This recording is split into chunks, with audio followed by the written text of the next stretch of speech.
Well, hello again, my friends and fans everywhere. This is your fitness captain, Jason, speaking again. It's a very hot, humid, but beautiful, glorious day here in Canada. Now, today, I just wanted to talk about Richard Dolan's live stream. Again, on the all-important, crucial subject of the UFO phenomenon. That multifaceted, complex subject, as I always say, with a lot of moving parts, right? And Richard Dolan, of course, he's been at this for a very, very long time now. And he's a historian by trade. He's done a lot of great work. I will give him credit. But when it comes to the UFO phenomenon, and you know, there really is no phenomenon when you really think about it, my friends. I almost want to get that word out of the conceptual idea of UFOs. It's not really a phenomenon, my friends. These trillions of dollars of hardware, it's all military. Military UFOs, that's the term we need to be using, my friends, okay? It's astonishing technology, absolutely, but it's very highly compartmentalized, very, very high chain of the military. Most people in the military don't even know about these programs. We all know that. It's buried within the private contractors if you do the research, my friends. And you know, again, going back to Richard Dolan, so as I've told you before, my friends, and I've made comments on his live streams, but respectively and firmly, I say he's always subscribed, of course, that the Roswell crash was aliens. And so he's got a new live stream that just went up a little while ago, I guess, and it says, it's titled, I wrote it down, UFOs, the big picture, ET or something else, question mark.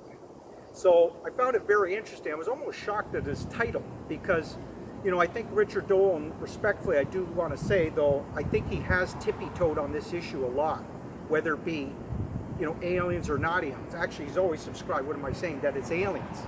But he likes to tippy-toe a little bit in that, just the way he talks about the uncertainty, I guess I should say, of who's piloting these UFOs. And he's not the only one that's guilty of this. A lot of ufologists do this, my friends. And that's why I say we just need to use the term military UFOs, especially in modern times, my friends. It's all military. There's no question about it. You don't need an alien explanation. And, you know, I was glad Richard Dolan used this title because he almost came completely clean on talking about UFOs. I was hoping he'd use the term maybe military UFO or something like that, but he never did. But at least he's trying to define it a little bit more exactly where he's coming from. And he did say, I quoted, he is saying, still subscribing that some of them are extraterrestrial or alien or ET, by saying that he's admitted, he's always been very sympathetic to the idea UFOs are ET. He's not saying that they're wonderful, he says, but he is saying that it's not a bad theory, right? And it's not the only theory either, he says. And he kept talking about, as I mentioned, he used the word phenomenon, as many ufologists do over and over again. You know, so let me just stand up here, friends, for the rest of this video, okay? So I just had to write a few stuff down for a change because I really wanted to make sure I didn't misquote Mr. Richard Dolan on his live stream. Okay? And again, I respect a lot of his work. He does amazing work in a lot of areas, my friends. But like anybody, there's always room for improvement. So I've been trying to give him some constructive criticism, just like even on my videos, of course, my friends as well. I've been getting comments from time to time on previous videos, and I appreciate the comments. When people do comment, even if it's criticism, I'll try to take, hopefully it's constructive criticism, because I got a long ways to go to build up my channel and trying to become a better researcher. Although I think I've come a long way pretty quickly, my friends, on this subject. And I like to think I am an authority to a certain degree. Because it's all about collecting those data points, my friends, and being intellectually honest. I'm trying to be intellectually honest with my work. And for a large part, I think Richard Dolan has been intellectually honest with his work, except in that one area I would disagree with him, is he doesn't need to subscribe to aliens, my friends. But again, it goes towards selling a lot of books. It helps to make a great career when you can put in the people's minds that some of them are aliens. Now, the difference with my approach, my friends, is I'm being totally honest, and I'm telling you that you don't need the alien hypothesis. There's no evidence for extraterrestrial, that we reverse engineer this craft. That's what he said with the Roswell crash, of course, right?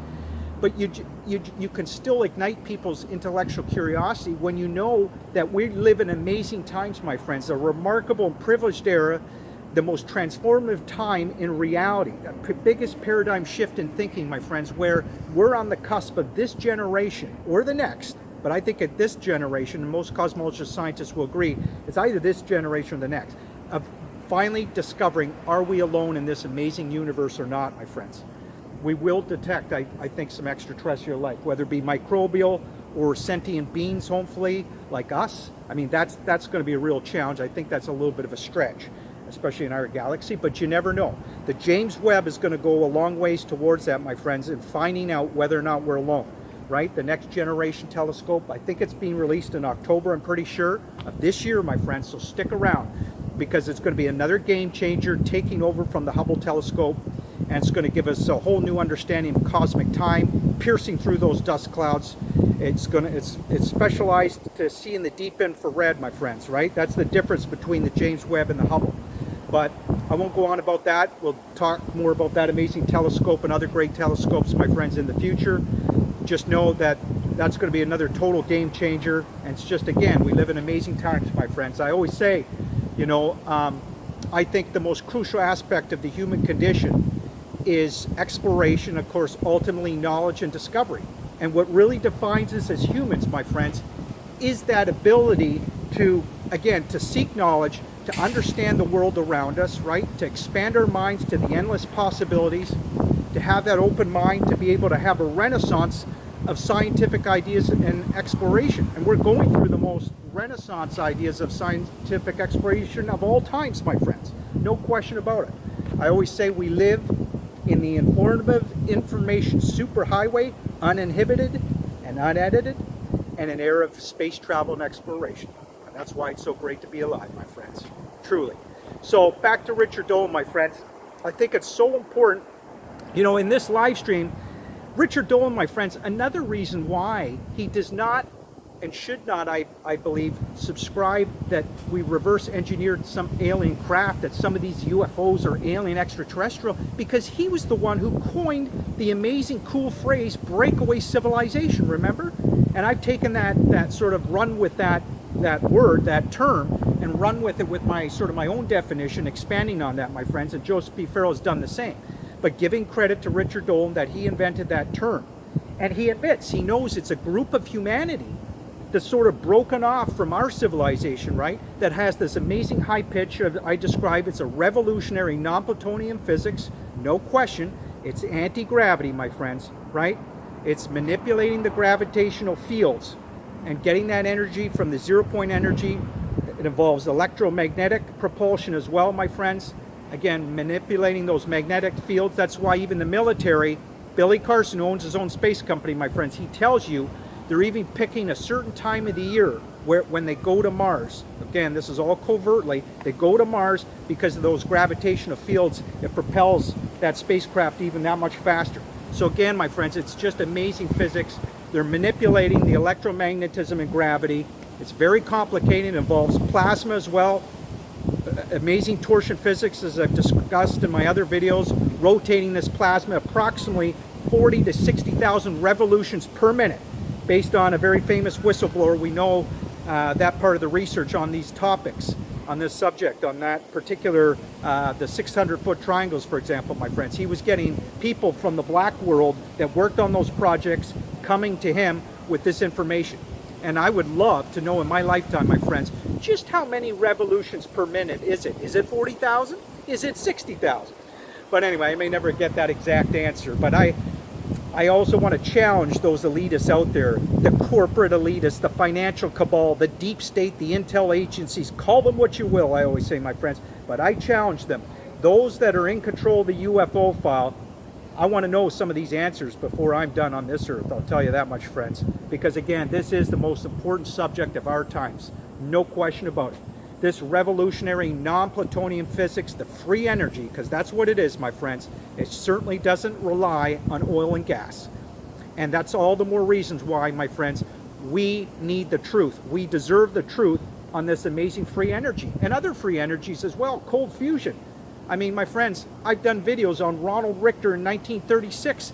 He discovered and worked on cold fusion experiments in 1936, my friends, and doing those plasma experiments that I talked earlier, manipulating the gravitational fields. I mean, this was from Nazi scientists back in the day, my friends, and then inside Germany, of course. And then when the paperclip scientists, when the U.S. got them and brought them over here under Operation Paperclip, those paperclip scientists, the Germans, the Nazis, working with the U.S., they came up with, I always describe, radical, gnarly UFO technology, right? The 600-foot triangles. Of course, the flying saucers, which is the most common shaped craft. The cigar-shaped craft, which I've said on other videos, my friends, that's the second most common type of spacecraft that's seen worldwide.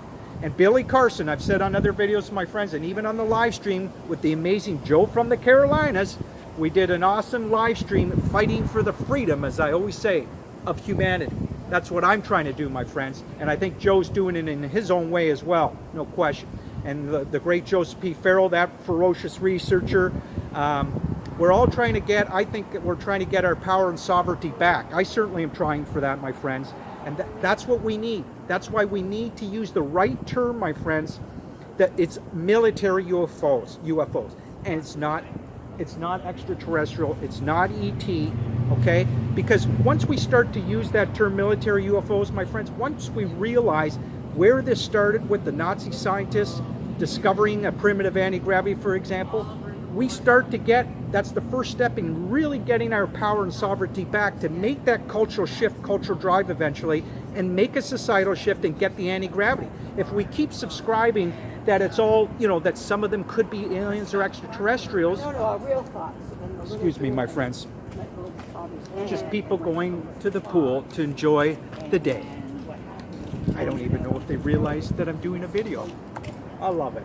But anyways, friends, as I was saying, if we use that term military UFOs, cut out the uncertainty about who's piloting them, and just know that, again, there is extraterrestrial life out there, whether it be microbial or I'm sure there's sentient beings somewhere in our universe, my friends.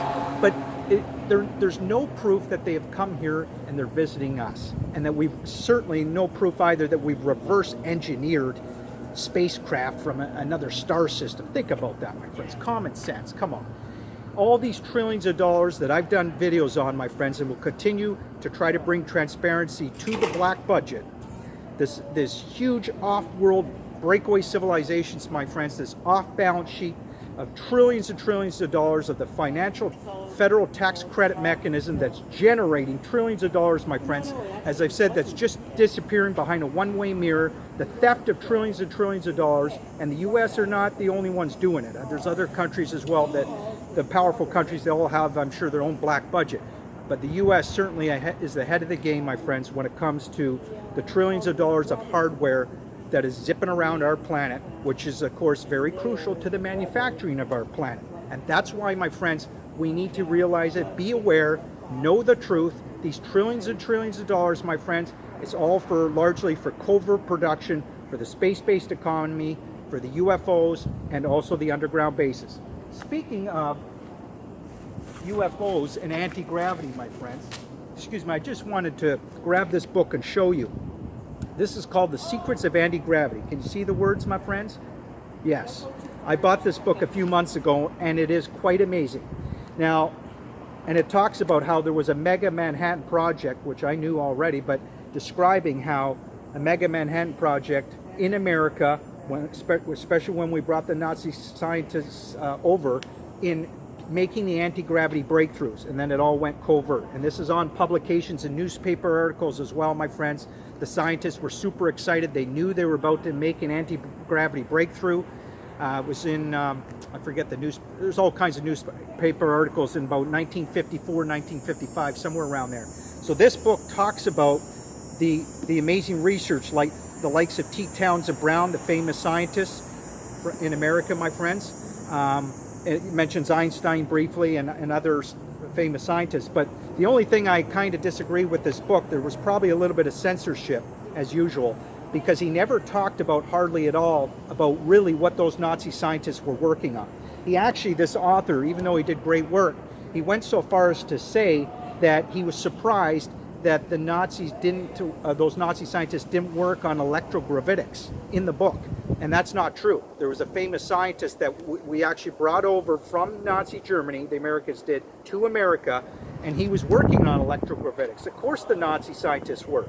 When you've got plasma and you're rotating it and you're injecting it with globs of high current electricity, which they were, to get all these amazing results, that's a form of electrogravitics. So there's definitely some censorship or something going on in that regard. But otherwise, it's an amazing book. I highly recommend it, my friends. And I might read that book several more times over, actually.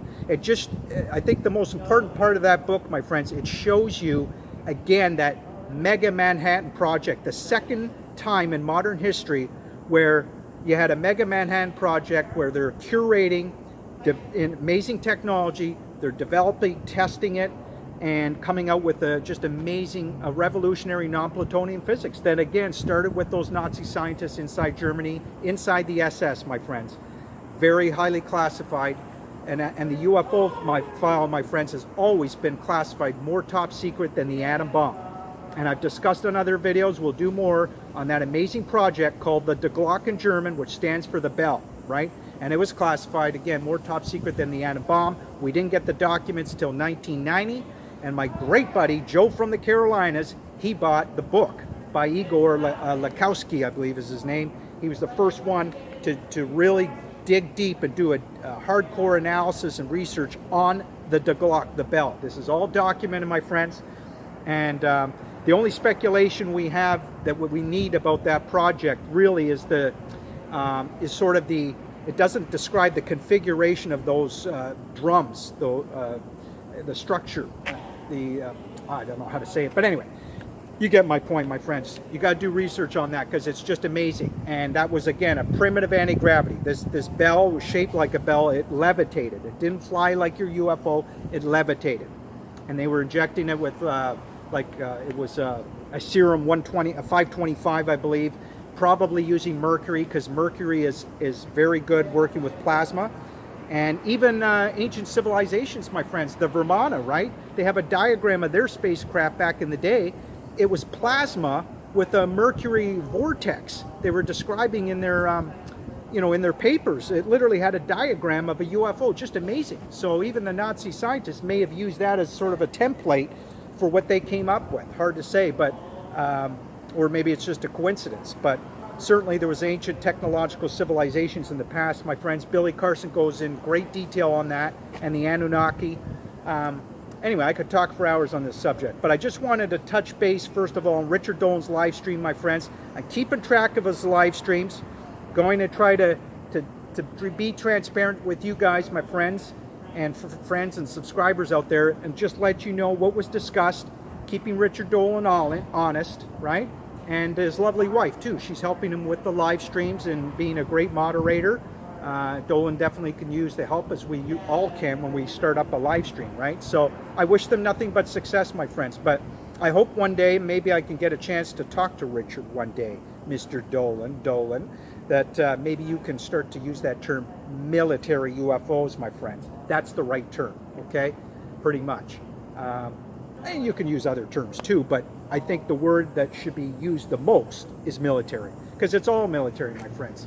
And again, we'll do other videos on discussing where the industrial manufacturing is of this hardware, because even Joseph P. Farrell and Richard Dolan have discussed, and even Catherine Austin Fitts, they're sort of at a loss as to where this industrial manufacturing, that they can't sort of figure out where on earth could be producing that much trillions of dollars of hardware that's zipping around, that's seen by millions of people on a daily basis, basically.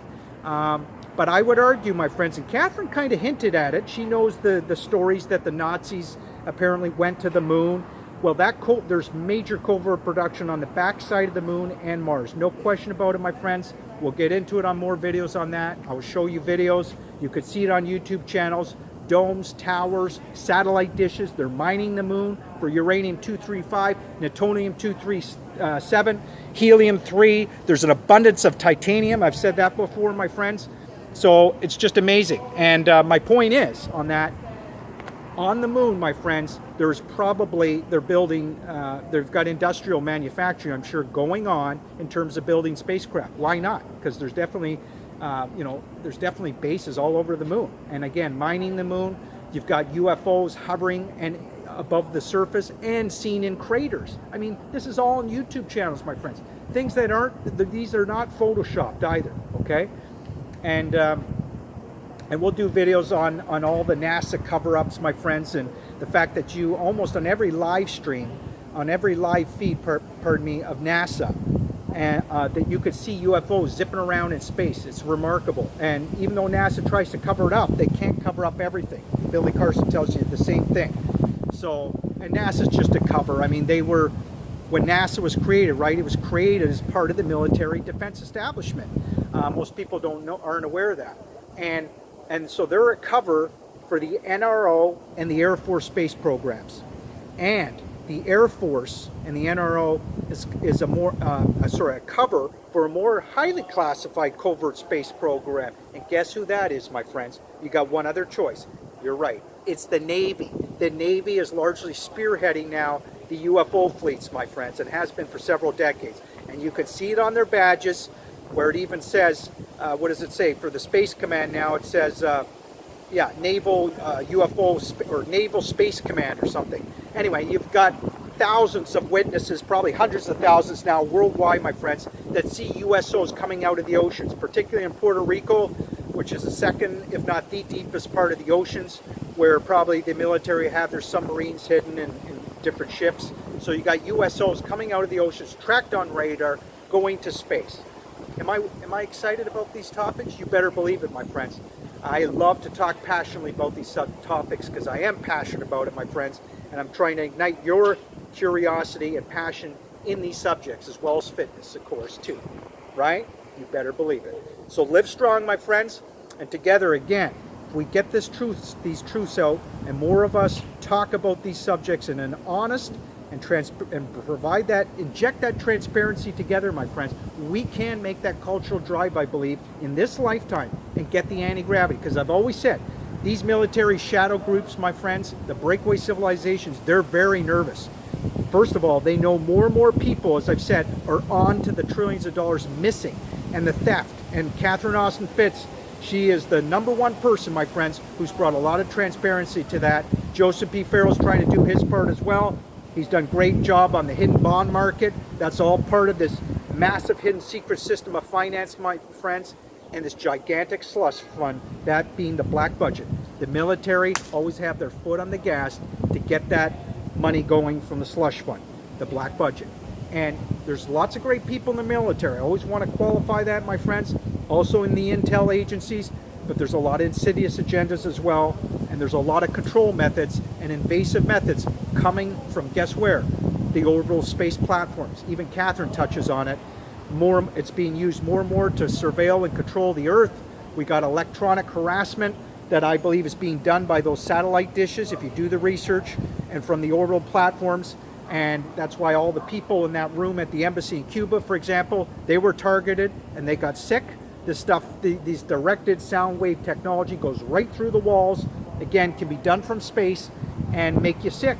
And so whatever rogue group was responsible for that, they carried out their agenda, that insidious agenda, making everybody sick. Because what happened? They all went home, all those government officials. And so under Obama's administration at the time, he was trying to create peaceful relations with Cuba, right? And he couldn't accomplish it. And that's because of this health issue. And that's exactly, mainstream media will only go so far as to say that it was a health issue. But I'm telling you, my friends, no question, it was electronic harassment. And even though I've learned from an LA investigator, he helps a lot of people who have been targeted for one reason or another with electronic harassment from these space orbital platforms, I would argue, my friends. And so there's a real traffic jam in space. We'll talk about that. We got China and Russia going to the backside of the moon, of course. We got satellites from other countries. And the treaties really have not evolved themselves to handle this, my friends. And again, so there's a traffic jam. And it's just amazing what's going on in space, my friends. And we're watching this all unfold as we speak. So keep an eye on it. I will keep my eyes out, my friends, and continue to do my research on this. and share it with you. Thanks for letting me share my personal thoughts with you guys again. I'm glad those of you that watch these videos, hopefully you really do care about humanity. And I believe you do. I believe you want peace and you want to get our power and sovereignty back like I do, my friends, and get our right to the anti-gravity. Yes? Because that's the primo, that's the #1 free energy, my friends, that the military, the shadow groups are hiding, the deep state, from the public for 60 plus years. It's ridiculous. 60 plus years they've obfuscated us from the truth on that, my friends. And that gets me upset, gets me frustrated and irate. And we got to do something about it. We got to get that anti-gravity. We deserve it, my friends, and we can do it. I truly believe that. Okay? So let's continue to use Facebook and YouTube platforms respectively, as I always say, and firmly, and be advocates for the truth. Till next time, my friends, again, thank you. And if you like my videos, don't hesitate. Please give me a like, leave a comment, and let's stay in touch and subscribe, okay? And don't worry, I promise, we're going to polish these up, God willing, these videos very soon. I'm going to get a video camera from my professional photographer. I've been saying that for months, but I'm this close. It's going to happen real soon. And we'll do some editing too. But I hope you like the garden. On this video, my friends, this is my place, and the pool's right over here. I'm going to go for a swim after this video. Take care, friends. Have a great day too, okay? Or a good night, wherever you are. I'm in Canada. That's right, baby. This is a powerful country. Take care, guys. The gals. See ya. Bye.